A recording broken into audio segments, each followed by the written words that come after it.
Euphrasie Barbier, Chapter 3. At last, Euphrasie felt that she had begun her true life. She flung herself heart and soul into her novitiate training, and found a true friend and guide in Mother St. John, the novice mistress. Euphrasie was helped also by the parish priest, Father Philpin, one of the new Divine Word missionaries. He was spiritual director to the sisters and regularly gave lectures in theology to the community. Euphrasie drank in every word of religious instruction and prayed earnestly. Her whole heart was set on finding how to belong to God alone and to live her whole life for Him. She was a very good novice, perhaps the best of them all, the other novices sometimes thought, but her goodness did not set her apart from them. Her old sense of fun still bubbled up, and they enjoyed her company. At recreation times many a laugh centred around the pranks of the tiny novice with the dancing eyes and witty tongue.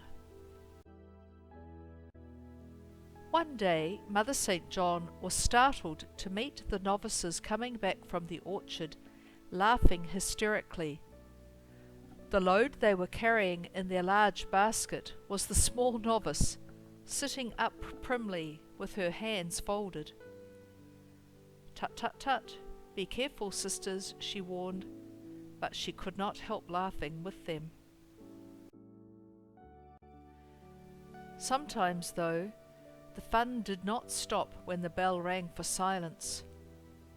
Then it was often Euphrasie who would sober up first and catch the others' attention. "Sisters, sisters, let us remember God's holy presence," she would say quietly. They could not be annoyed with her. Even her reproaches were good-natured, and there was nothing priggish or spoil-sport in her sense of duty. She was a good companion at work too. She pulled her weight in the most unpleasant duties, was always eager to learn new skills, and willingly taught others what she knew. Euphrasie was soon put in charge of the laundry, but the work here was much harder than any she had ever done. The sisters' laundry was poorly equipped, and all water had to be carried from a big stone trough outdoors, which caught a little stream flowing down the steep hillside. In winter, this icy water and the bitterly cold wind from the mountains left the novices' hands numb and chapped. In the draughty and ill-heated laundry, chilblains swelled and itched on hands and feet. Morning and evening the young sisters rubbed the sore patches with a little lard or dripping, but there was little relief until the weather began to warm up for spring. When summer came, the valley of Couves was green in the hot sunshine. The sisters' gardens were rich with flowers, vegetables and young fruits, also the result of hours of hard physical work. The life was hard, but few dropped out of the novitiate. Even the youngest postulants considered themselves missionaries in training. It was a point of honour in the novitiate to count every hardship as one more step towards their final goal. One day, Mother Mary Barbier called together the postulants to tell them the good news that the date had been set for their clothing, 6th of August. Rejoicing, the girls flung themselves into their spiritual preparations. Most of them were too young and inexperienced to notice that over the winter Mother Mary Barbier had grown extremely pale and thin. Now there was extra work to do in the sewing of their new religious habits, and they were all so busy and happy that they hardly saw her gradual deterioration as the weeks went by. They were not aware how often she withdrew from their company in a brave attempt to hide her increasing pain and weakness and her distressing cough. The younger members of the community had no suspicion of the blow to fall upon them soon. Long before the clothing day arrived, Mother Marie Barbier, their loved leader, was dead. On the 12th of June, Father Philpin and the grief-stricken sisters laid her to rest in their own chapel. She was 28 years old. The professed sisters and Father Chantôme, their founder, agreed that Mother St. John, the novice mistress, was now the best sister qualified to serve as their leader. She tried to cheer the novices. "Come, sisters, we must get ready," she said. "The clothing must go ahead as we'd planned. Dear Mother Marie Barbier would have wished it so. She has gone to her reward. God's work on earth must go on." 6th of August was a day of quiet joy for Euphrasie and her companions, in spite of their recent sorrow. They all took new religious names as a sign of the new life they were beginning. Euphrasie became Sister Marie, Marie of the Heart of Jesus. A very good novice, Mother St. John thought of her. Perhaps too good. There is a touch of impatience even in her goodness. She is naturally an achiever. Now she wants to serve God perfectly and immediately. She asks for God's grace, but she can hardly bear to wait for it. And the spiritual life is not like that. Like all growth, it must take its time. Euphrasie was intense in her devotions. She hated her shortcomings, lack of generosity and gratitude to God, her failure to appreciate His goodness, the poverty of her worship. Mother St. John smiled wryly. She was encouraging and calm, and she was grateful for Father Philpin's direction of the novices. "He's a man of good sense and deep faith," she thought. "We don't want spiritual burnout, and we don't want an introspective piety that can end up as scrupulosity or religious mania or a holier-than-thou spiritual arrogance." She continued to watch and guide quietly, and Euphrasie considered her the best of friends and teachers. While the community was still shaken by the loss of its sister Foundress, a second blow fell. Their father founder, Father Chantôme, announced his immediate retirement from office for personal reasons. The parish priest, Father Philpin, himself barely fledged in his young congregation, found himself totally responsible for leadership of both the priests and the sisters. Mother St. John's qualities of leadership were now tested to the limit. 1848 had been a year of political upheaval in France, but in the peaceful countryside of Couves, the sisters had seen nothing of the riots and disturbances tearing apart the great cities of the north. At the bishop's request, they had often prayed for our poor France, but its troubles had seemed far distant. Now, even quiet places like Couves began to feel threatened. With disorder rampant, France seemed to be on the edge of a bloody revolution, and people were becoming very afraid. Everywhere they were short of money, or were hoarding it in fear of future emergencies. The times seemed dangerous, so parents decided to keep their children close to home, even at the cost of their education. By the end of 1849, the boarding school at Couves was almost empty, and the sisters' income had dropped drastically. All over the country, the new socialist government began to confiscate church properties. The sisters at Couves were given a last-minute reprieve. They were given permission to stay on at the hermitage on one condition, that they taught the village children free of charge. They now had no income at all. As the weeks went by, the community began to run into debt. Things were becoming desperate, and there seemed no hope of improvement. Father Philpin and Mother St. John consulted together at length. "Mother, we can delay no longer," urged Father Philpin. "There is no other solution. We must start moving some of our sisters out to the foreign missions for which we've been founded." "But Father, how?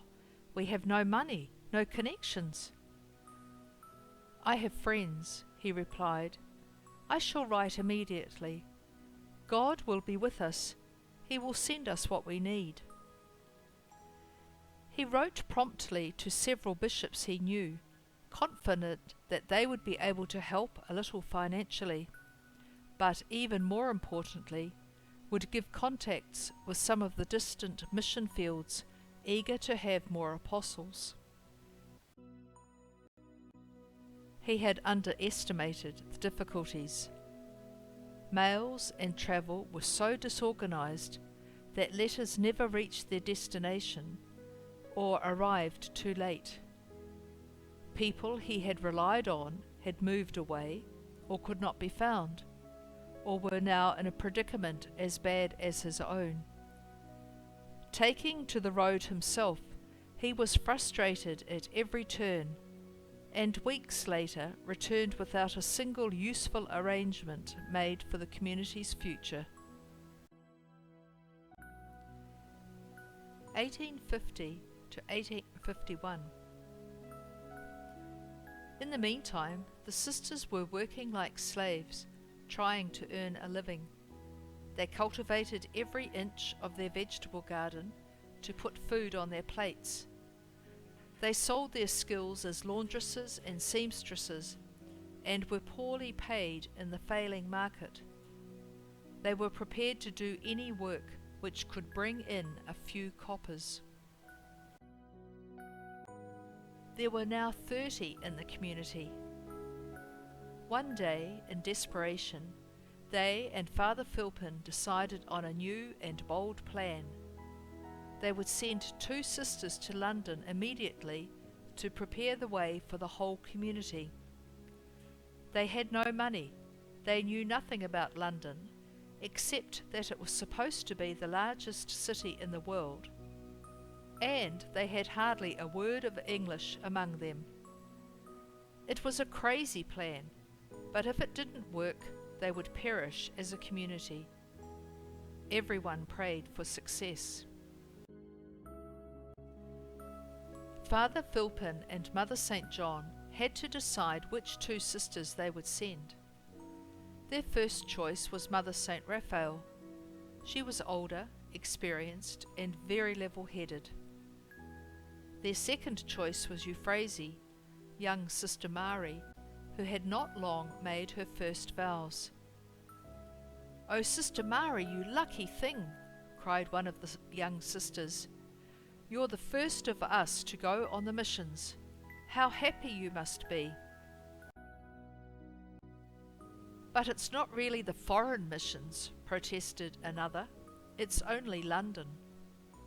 "But it is a start," argued the first. "I wouldn't like to go to England," said a third. "It's a bad and dangerous place. Catholics are persecuted in England." You may have to die for your faith or end up in prison for the rest of your life." Sister Mary smiled. "It's not illegal to be a Catholic in England now," she said, "but it will be strange to live in a country where most people don't like Catholics." "Well, I still wouldn't feel safe," continued the protester. "I don't like the English anyway." Sister Mary smiled again. "Do you know any English people?" she asked. "I don't, but I've never liked the English either. It's funny, but I always used to say to our Lord, 'I'll be a missionary for you anywhere, but not in England.' I wonder why. Perhaps it was Papa's stories about the wars and our Emperor Napoleon. Papa's father was a soldier, and he fought for France." A new voice interrupted. "Mother St. John says that London is the very best place for us to start. Every day ships sail from London to trade and to colonize all over the world. America, Australia, New Zealand, India, and the countries of the East, the tropical islands of the Pacific. We can learn English in London, and then we too can travel anywhere in the world." Mother St. John interrupted gently. "Come, Sister Mary," she said, "we have much to do. You and Mother St. Raphael must make a retreat and renew your vows. And sisters, all of you, we must pray and prepare. Soon the rest of us will follow our two dear sisters, if that is God's will for us." It was true that it was no longer illegal to be a Catholic in England, but there was still a great deal of extreme bigotry. Only a few months earlier, the Pope had appointed new bishops for England, the first for 300 years, and immediately there had been an outburst of anti-Catholic protests. Mother Raphael and Euphrasie went to say goodbye to their chaplain. Father Philpin urged the sisters to be very cautious while they explored the situation. "I advise you to dress very inconspicuously. Present yourselves as French governesses looking for pupils. On no account tell anyone that you are religious sisters. That could be very dangerous." He rummaged in the top drawer of his writing desk and brought out a sealed letter. "Now here I have something which may help you. A letter to an Englishman I once knew. He studied for the priesthood in France many years ago, and is now a parish priest somewhere in London. Do not go to him, though, unless you are desperate. I have heard that he has had a bad time lately, with vandals attacking his church and abusing him in the street." He shook his head sadly. He wanted to be helpful and encouraging, but he could not shake off the feeling that he might be sending these two young friends to their deaths. He tried to smile hopefully and cheerfully. "Now, my dear children, go with my blessing." Euphrasie and Mother St. Raphael knelt while he made the sign of the cross over them. Visibly distressed, their good friend helped them up from their knees and led them to the door. "God knows when I shall see you again," he murmured. "May He be with you always." As they turned to go, Euphrasie saw good Father Philpin furtively wipe his eyes. Mother St. Raphael and Sister Mary were now ready to set out. Mother St. John was coming with them to see them safely settled in London. Taking Father Philpin's advice, they carefully packed their habits and veils, and dressed themselves in plain black frocks, With their modest bonnets, shawls, and mantles, they looked the perfect picture of young gentlewomen of good breeding, but straitened means. A friend of Father Philpin had given them the name of a respectable French family, the Morels, who had been settled in London for many years. They would go first to these Morels, they decided, but they would tell people as little as possible about themselves. The three travelled northwest by train and coach. The countryside was already showing signs of spring, but they reached the coast on a cold, bleak March day. The wind was bitter and blustery as they stepped aboard the boat for England. Euphrasie remembered Papa's stories of sailing ships skimming over blue tropical seas. This shabby little ship butted its way through the rolling dark grey water. As it rose and dropped beneath her feet, Euphrasie began to feel shaken to the pit of her stomach. Miserable passengers huddled in the lounge or clung drooping over the rails. Most were green of face and silent. Some of these closed-up people must be English, she thought, but she no longer cared to know. A man nearby was arguing with his wife. They were French, and Euphrasie could not help but hear. "Nonsense, my dear, this is a good crossing. Remember how much worse it was the first time we came over? Remember how we slid on the wet decks and you had to—" The poor woman groaned and pulled out a large handkerchief. Mother St. Raphael tugged at Euphrasie's cloak. "Come below," she said. "It will soon be dark, and the people who have cabins are retiring already. Let's lie down and rest. We'd feel better if we could sleep." It certainly did feel better to lie back as flat as possible, but even so the night was a wretched one. Sometimes Euphrasie felt so ill she wondered dimly if she'd even live to be a missionary. The pain of leaving home and France was blotted out by the misery of staying alive on this heaving ship. Very early in the morning, the sisters were up on deck again. The sea was still rough and grey. The motion of the ship was no longer so nauseating, but they dared not go below for the hot drinks which were available. They felt safer standing in the fresh air, holding the rail as they watched the coast draw nearer.